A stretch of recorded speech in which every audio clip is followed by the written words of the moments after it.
Iya. Oke, masih dengan Agus ya. Setelah itu kita ke Nita dan sebelum ke lagu-lagu DJ ya. Sekali berasa. Kemarin tak bahagia dua.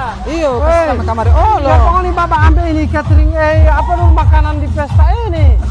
enak sekali Pak Guru.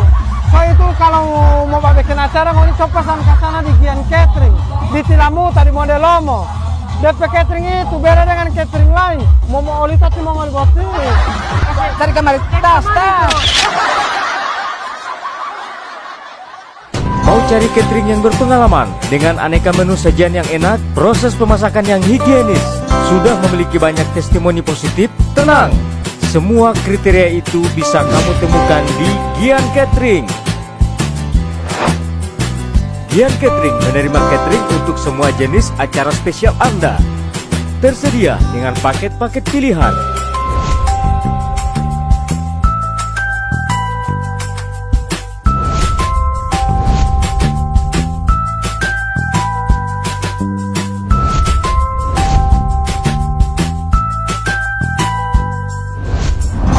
Ingin acara kamu lebih berkesan? Gian Catering solusinya. Ayo hubungi kami